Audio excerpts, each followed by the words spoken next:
오늘 신앙의 버티고라는 제목으로 함께 말씀 나누기 원합니다. 버티고 영어 표현인데요.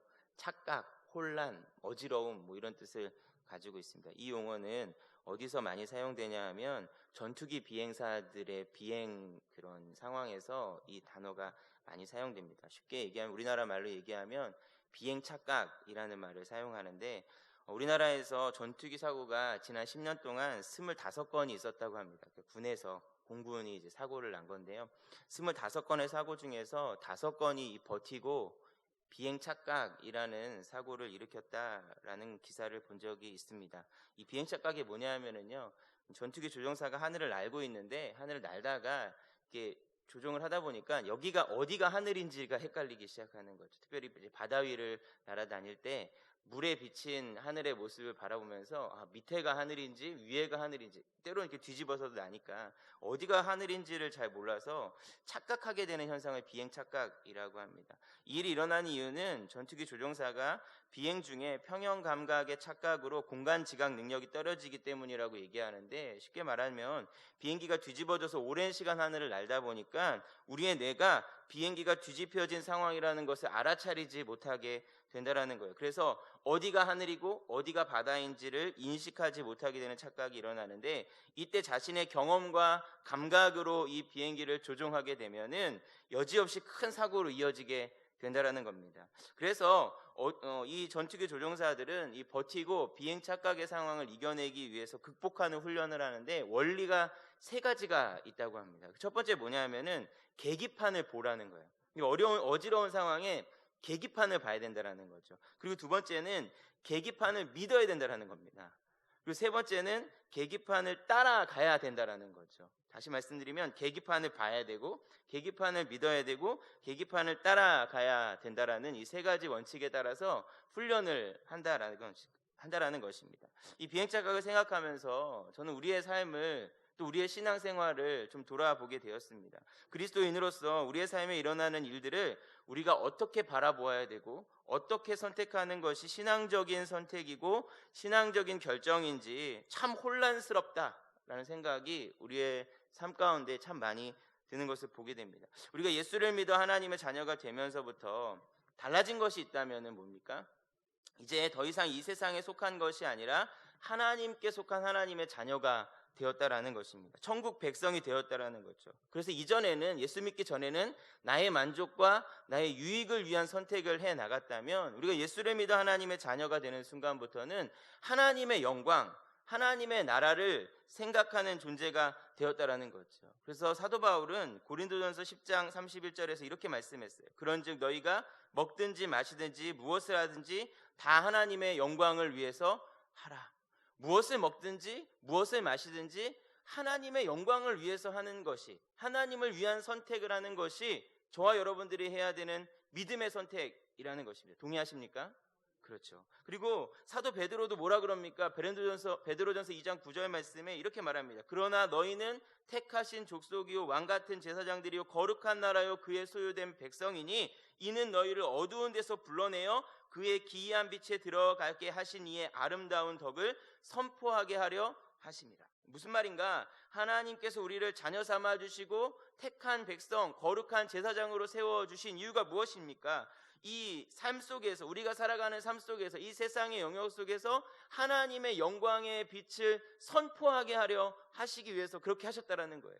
결국엔 이 옛날 성경은 이걸 선포를 뭐라고 번역했냐면요, 선전이라고 했습니다. 선전. 하나님의 빛, 아름다운 덕을 선전하게 하기 위해서 하나님께서 저와 여러분들을 자녀 삼아 주시고 왕 같은 제사장으로 세워 주셨다라는 거죠.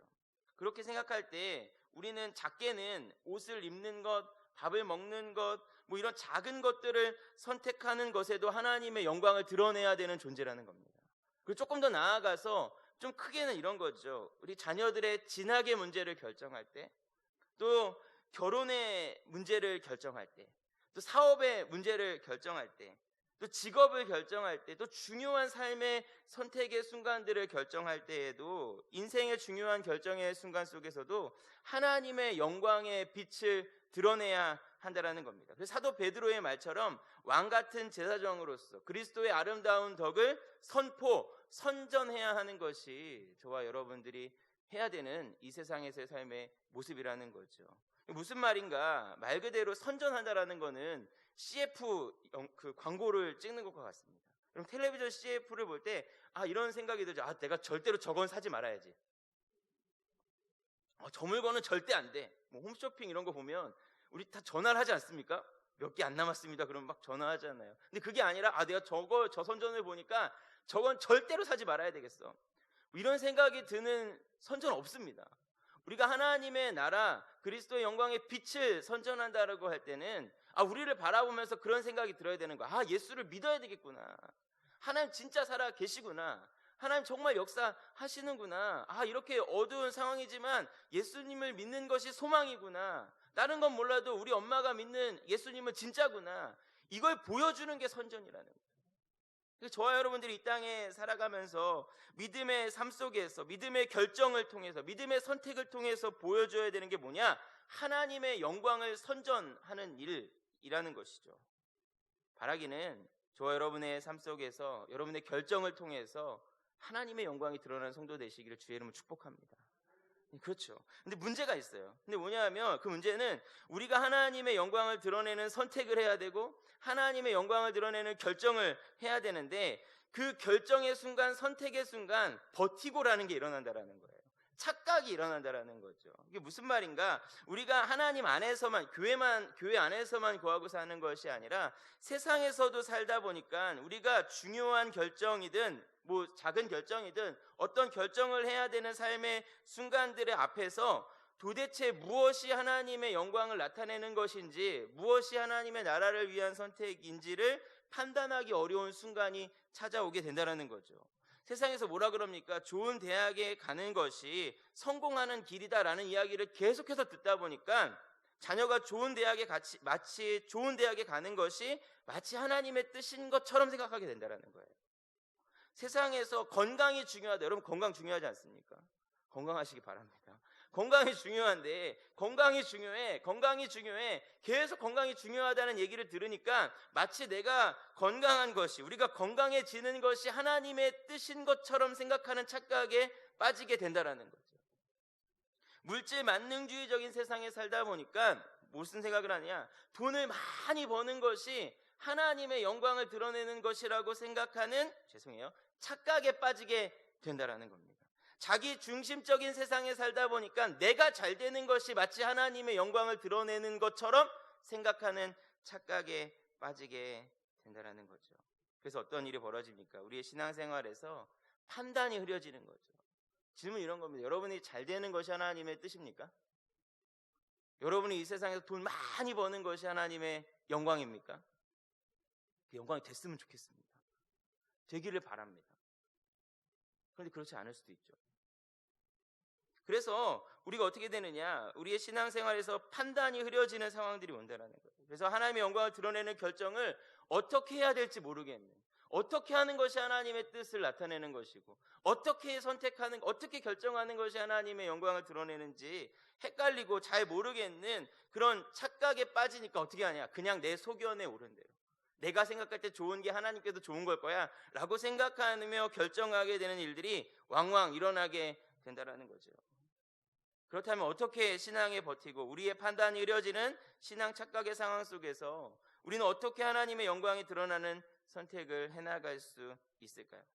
오늘 말씀의 다윗을 우리가 함께 바라보면서 이런 신앙의 착각이 일어나는 그 순간을 극복하고 하나님의 영광을 드러낼 수 있는 저와 여러분 되시기를 주의 이름으로 축복합니다.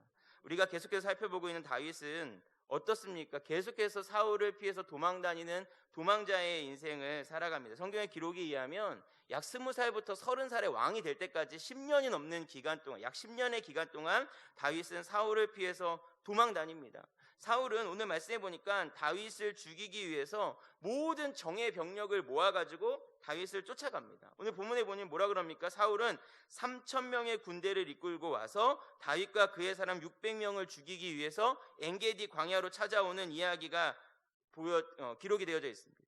이제 다윗과 600명의 사람들은 3,000명이나 되는 사울의 군대에 잡히기만 하면 생명을 부지하기 힘든 굉장히 위험천만한 상황이었습니다. 그런데 이렇게 극도의 위기 상황에서 다윗에게 절호의 기회가 찾아옵니다. 다윗이 죽을 수밖에 없는 상황에서 다윗에게 기회가 오는 거예요. 오늘 말씀 24장 3절에 보니까 이렇게 말씀해요. 길가 양의 우리에 이른즉 굴이 있는지라 사울이 뒤를 보러 들어가니라 다윗과 그의 사람들이 그 굴 깊은 곳에 있더니 라고 말합니다. 사울이 뭐하라고 굴에 들어왔다 그럽니까? 뒤를 보러 들어왔대요. 옛날 성경에는 뭐라 그랬냐면 발을 가리우러 들어왔다. 좀 어렵잖아요. 그래서 조금 쉽게 번역한 게 뒤를 보러 들어왔다는 건데, 이 뒤를 보러 들어왔다라는 것은 뭐하러 왔다는 겁니까? 생리 현상을 해결하기 위해서 굴로 들어왔다라는 거예요. 참 해악스럽죠. 좀 재밌죠. 그로 들어온 겁니다. 관용적인 표현인데, 사울이 공교롭게도 어디로 들어왔느냐? 다윗과 그의 600명의 사람들이 숨어있는 굴로 들어와서 용변을 보는 상황이 벌어지게 됐다라는 거죠. 조금 앞에까지만 해도 3,000대 600으로 싸워야 되는 상황이었어요. 3,000명의 군대와 600명의 다윗의 군대가 싸워야 되는, 누가 봐도 3,000명이 유리한 상황이었는데 갑자기 전세가 역전이 돼서 지금 어떤 상황인가? 600대 1의 상황이 된 겁니다. 다윗이 600이고요. 이제 사울 혼자 들어와서 용변을 보고 있는 그런 상황이 발생하게 된 거죠. 계속해서 사울에게 쫓기기만 하고 계속해서 생명의 위협을 당했던 다윗, 그리고 사울의 입장, 한순간에 두 사람의 입장이 바뀌어져 있는 상황입니다. 아마 사울이 용변을 보는 동안 다윗은 사울을 죽일 수도 있고 사울을 살릴 수도 있는 결정을 스스로 내릴 수 있는 그런 상황이 찾아온 거죠. 4절에 보면 다윗의 사람들이 이 기회가 마치 하나님이 주신 기회라고까지 이야기하면서 다윗을 설득합니다. 다윗은 충분히 이 상황에서 혼란에 빠질 수 있는 상황이었죠. 흔들릴 수 있는 상황이었습니다. 이 짧은 시간에 제사장에게 하나님의 뜻을 물어볼 수도 없고 또 어떻게 해야 되는지 잘 모르겠는, 앞에 얘기한 것처럼 어쩌면 신앙의 버티고가 일어날 수 있는 그런 상황에 다윗이 처했다라는 거죠. 하지만 이런 중요한 결정의 상황 속에서 다윗이 어떻게 합니까? 흔들리지 않고 하나님의 영광을 드러내는 결정을 하는 것을 오늘 말씀 속에서 보게 됩니다. 이 말씀을 통해서 우리도 다윗처럼 우리의 인생 속에 일어나는 신앙의 버티고 상황에서 하나님의 영광을 드러내는 바른 결정을 하기로 결단하는 우리 모두가 되기를 바랍니다. 그렇다면 신앙의 버티고 신앙의 착각의 상황에서 어떻게 하나님의 영광을 드러낼 수 있는가? 비행 착각을 이겨내는 3단계와 비슷합니다. 첫 번째가 뭐냐 하면 하나님을 먼저 바라봐야 됩니다. 뭐라고요? 하나님을 바라보라. 비행기 조종사가 비행 착각을 이겨내기 위해서 첫 번째 훈련이 뭐라 그랬습니까? 계기판을 바라보라 그랬죠. 계기판을 보는 것입니다. 주변의 환경이나 상황을 바라보면 바다가 하늘인 것 같고 하늘이 바다인 것 같고 내 감각대로 하다 보면, 주관적인 감각을 의지하다 보면 큰 사고로 이어질 수 있기 때문에 먼저 계기판을 바라보아야 된다라고 말씀드렸습니다. 마찬가지로 다윗과 함께 있는 이 사람 600명의 사람들은 어떻게 하고 있는가? 상황을 바라보고 있는 거예요. 지금 상황을 보니까 이 600대 3,000으로 싸우다가 갑자기 바뀌어가지고 600대 1로 싸우는 상황이 된 거죠. 누가 봐도 내가 유리한 상황, 누가 봐도 우리가 이겨야 되는 상황이라는 거죠. 그래서 이 4절 말씀에 이렇게 얘기합니다. 다윗의 사람들이 이르되 보소서 여호와께서 당신에게 이르시기를 내가 원수를 내 손에 넘기리니 내 생각에 좋은 대로 그에게 행하라 하시더니 이것이 그날이니이다 라고 말씀합니다. 다윗의 사람들이 뭐라 그럽니까? 이 모든 상황만 바라보고 절호의 기회가 찾아왔다라고 얘기하고 있는 거예요. 그리고 하나님이 내 생각에 좋은 대로 그에게 행하라 라고 했다라고 다윗을 설득하고 있습니다. 근데 이런 거죠. 제가 궁금해서 성경을 찾아봤는데 내 생각에 좋은 대로 그에게 행하라 라고 하신 하나님의 말씀이 기록된 게 있느냐 없느냐? 없더라고요. 하나님 한 번도 네 생각에 좋은 대로 그 사람한테 행해 라고 말하신 적이 없으세요. 그런데 다윗의 사람들이 다윗을 설득하면서 그렇게 얘기하고 있는 거죠. 근데 한 번 그렇게 하라고 그렇게 하라는 게 아니라 그런 말씀이 나온 데가 있는데 그게 어디냐 하면 사사기입니다. 사사기 뭐라 그럽니까? 사사기에서 마지막 장 사사기를 전체 정리하면서 뭐라고 얘기했냐? 그때 이스라엘의 왕이 없으므로 사람이 각기 자기 소견에 옳은 대로 행하였더라. 내 눈에 보기에 좋은 대로 행하였더라 라고 하는 게 좋은 모습입니까? 나쁜 모습입니까? 나쁜 모습이죠. 이스라엘이 심판받아 마땅하고 멸망당에 마땅한 사사기의 그 어두운 시대를 드러내고 표현하면서 각각 자기의 소견에 옳은 대로 행했대요.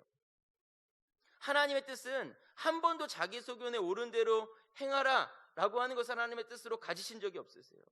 하나님 항상 어떤 뜻을 하기를 원하시는가? 자기 소견에 옳은 대로 하는 것이 아니라 하나님이 기뻐하시는 선택을 하기를 원하신다라는 겁니다. 그러니까 다윗이 어떻게 하면 됩니까? 이 모든 상황을 보고 계신 하나님을 생각해내는 거죠. 내 모든 형편을 알고 계시는 그 하나님을 생각해내고 먼저는 그 하나님을 바라보는 것을 오늘 말씀 통해 보게 됩니다. 시편 57편은 다윗이 사울을 피하여 굴이 있던 때 쓴 시다 라고 표제를 갖고 있는데, 이 시편에서 처음에 다윗은 자기 자신만을 바라봅니다. 내 처지, 내 상황, 내 환경을 바라보면서 하나님 어떻게 나한테 이럴 수 있습니까? 나를 좀 도와주십시오. 내 문제를 해결해 주세요. 이렇게 내 기도로, 우리가 그렇게 하는 것처럼 내 기도로 시작을 합니다.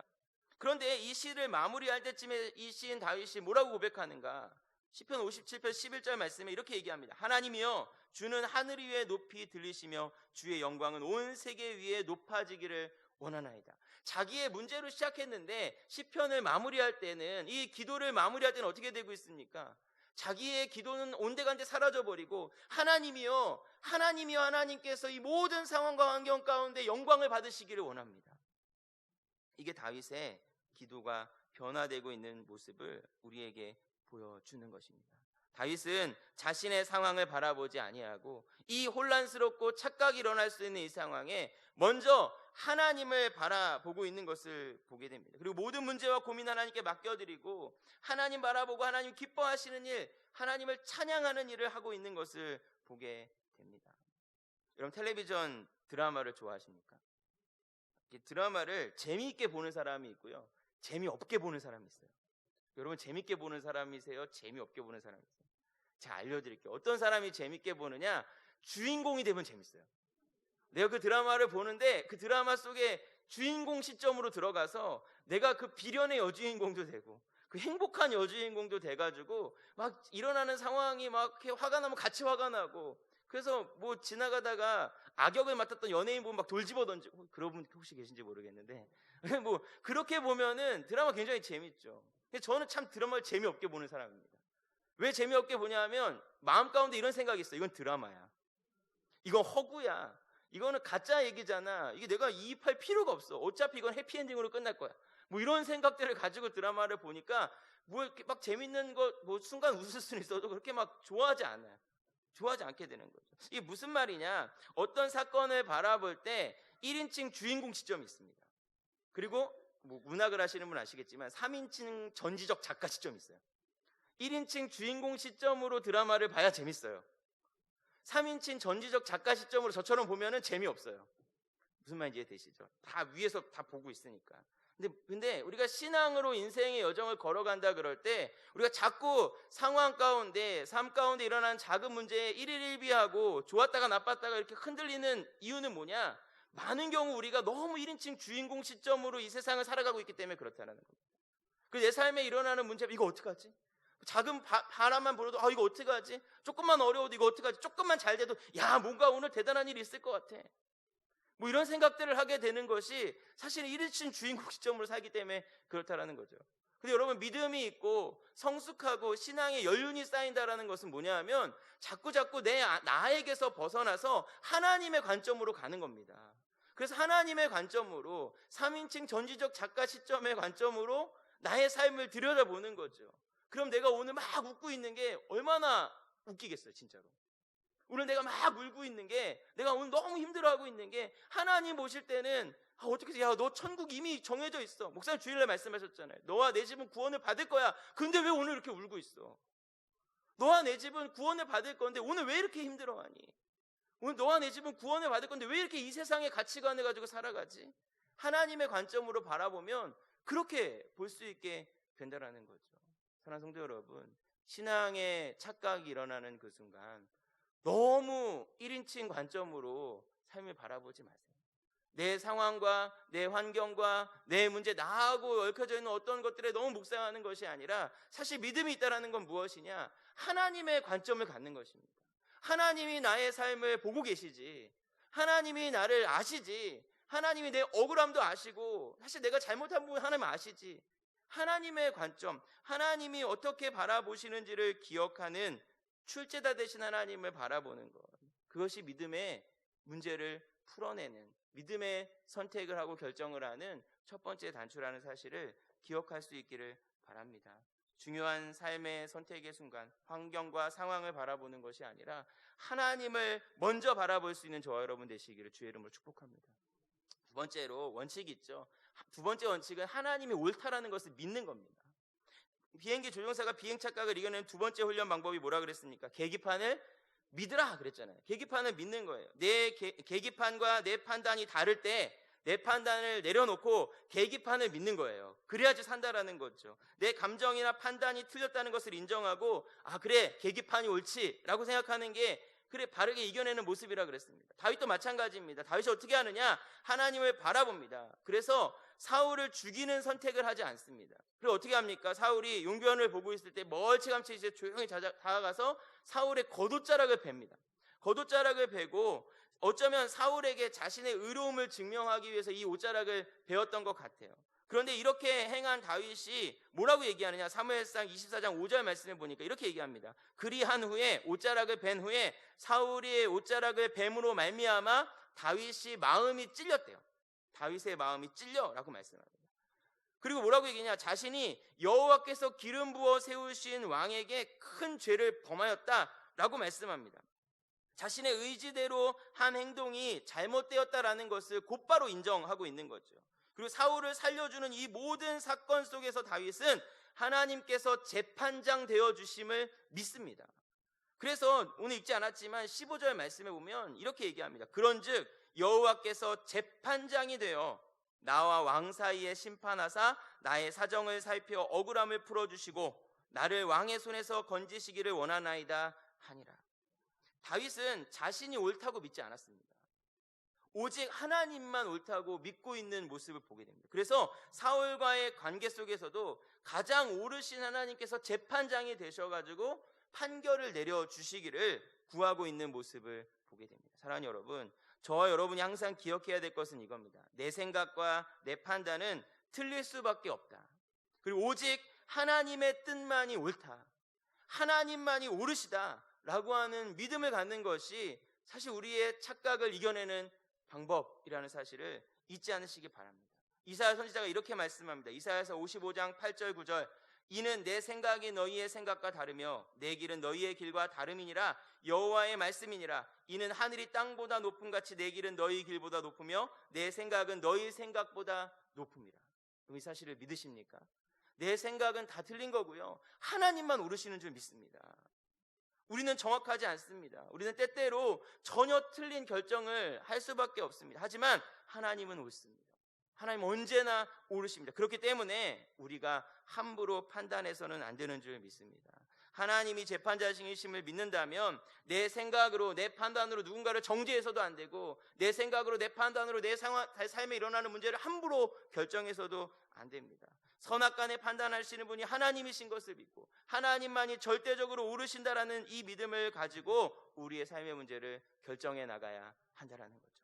세 번째, 마지막으로 하나님의 뜻을 따라가야 됩니다. 전투기 조종사가 버티고를 이겨내는 마지막 훈련은 계기판을 따르라 라고 말씀드렸죠. 계기판을 따라서 순종하는 겁니다. 계기판이 가라는 방향을 따라서 가야 됩니다. 계기판이 위로 가라고 하면 위로 가고 아래로 가라고 하면 아래로 가는 것이 살 길인 줄 믿습니다. 다윗이 어떻게 합니까? 하나님의 뜻을 따릅니다. 그래서 어떻게 해요? 결국 다윗은 기회를 놓칩니다. 사울을 죽일 수 있는 기회를 놓쳐버리는 거죠. 세상 사람들이 바라봤을 때. 다윗이 사울을 해하지 않고 이 기회를 그냥 지나보냅니다. 왜 그러냐? 다윗이 믿는 것은 하나님이 기름 부어 세운 왕을 해하면 안 된다라고 하는 것을 믿었다라는 거죠.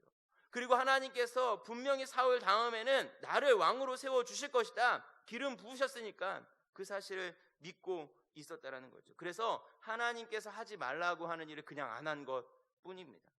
하나님의 때를 계속해서 기다리면서 사울을 피해 다니는 삶을 선택하는 것을 보게 됩니다. 사랑하는 여러분, 하나님께서 우리에게 기대하시는 삶의 태도는 순종인 줄 믿습니다.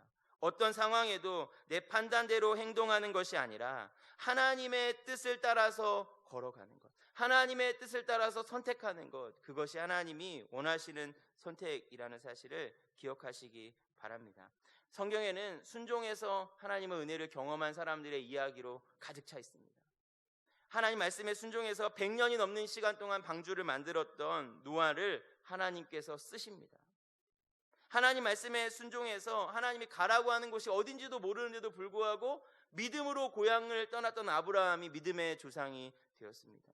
하나님의 말씀을 따라서 침묵하며 여리고성을 돌았던 이스라엘 백성들이 여리고가 무너지는 역사를 경험하게 되었습니다. 마찬가지입니다. 오늘도 하나님께서는 우리에게 순종을 요구하십니다. 하나님의 말씀에 주님 그렇게 하겠습니다, 예 제가 그렇게 하겠습니다 라고 순종을 고백하는 사람을 통해 하나님 오늘도 일하시는 줄 믿습니다. 사랑하는 성도 여러분, 우리가 이 세상 속에서 신앙으로 살아가다 보면 신앙의 버티고 상황이 찾아옵니다. 도대체 어떻게 해야 하나님의 영광이 드러날지 판단이 흐려지는 이 문제들이 우리의 삶에 찾아올 때 이 세 가지 원리를 꼭 기억하시기 바랍니다. 하나님을 먼저 바라보아야 되고 하나님이 옳으시다라는 것을 믿어야 되며 하나님의 뜻을 따라감으로 상황을 극복해야 하는 줄 믿습니다. 그래서 다윗처럼 믿음으로 승리하는 저와 여러분 되시기를 주의 이름으로 축원합니다 라고 말씀하고 설교가 끝나면 참 좋겠는데 문제가 또 있습니다. 이게 뭐냐면 이렇게 상황이 넘어간다고 해서 우리의 삶의 문제가 당장 끝나거나 해결되지 않는다라는 거죠. 그게 참 아이러니한 겁니다. 믿음으로 선택하면 이게 딱 문제가 끝나면 좋겠는데 안 끝나요. 오늘 말씀에 다윗을 보세요. 엔게디 굴에서 사울을 살려주면 사울이 그 다음에 어떻게 합니까? 아 그래 네가 하나님이 세운 사람이 맞고 네가 내 다음에 왕이 될 거야 라고 고백을 합니다. 놀랍게도 근데 그 다음날 마음이 바뀌어가지고 또다시 다윗을 죽이려고 해요. 다윗이 무려 이 이후에도 수년 동안 사울을 피해서 도망을 다닙니다. 언제까지 도망 다니느냐? 사울이 죽을 때까지. 사울이 전쟁에서 죽을 때까지 다윗은 계속해서 도망자의 삶을 살아야만 했습니다. 하지만 다윗이 어떻게 합니까? 하나님은 그 모든 순간을 바라보고 계셨고 하나님의 오르심을 믿고 하나님의 뜻을 따르는 다윗을 잊지 않으셨습니다. 언제나 다윗과 함께 하셨고 하나님의 때가 되었을 때 다윗을 높여주셨습니다. 이런 거죠. 우리의 삶의 결정의 순간은 오늘도 있고 내일도 있고 계속해서 이어질 것입니다. 어쩌면 우리의 생이 끝나는 그 순간까지도 이런 선택과 이런 믿음의 결정을 해야 되는 순간들이 계속해서 찾아온다라는 거죠. 한 번 믿음으로 승리했다고 또다시 똑같은 문제가 찾아오지 않는다라는 법칙은 없습니다. 또 다른 문제와 또 다른 결정이 우리의 삶의 순간에 찾아오게 된다는 거죠. 그때마다 우리는 계속해서 어떻게 해야 되는가? 하나님을 바라보아야 할 줄 믿습니다. 또 계속해서 어떻게 해야 되는가? 그 하나님을 신뢰해야 할 줄 믿습니다. 하나님 모르십니다. 하나님 신뢰해야 됩니다. 그리고 하나님의 뜻을 따라서 순종하며 신앙의 결정을 이어나가는 우리가 되어야 할 줄 믿습니다. 그러면 그럴 때마다 하나님께서 우리와 함께해 주실 것입니다. 우리의 등을 두들겨 주시면서 잘했다, 수고했다, 세상 사람들은 너를 바보처럼 볼지 몰라도 내가 너를 안다, 내가 너를 기뻐한다, 내가 너로 하여금 분명히 나의 일을 이룰 것이다 라고 하나님께서 말씀해 주시는 줄 믿습니다. 여러분, 어렵지만 힘들지만 하나님의 영광을 먼저 생각하고 믿음으로 선택하고 믿음으로 결정하는 우리 모두가 되시기를 주의 이름으로 축복합니다.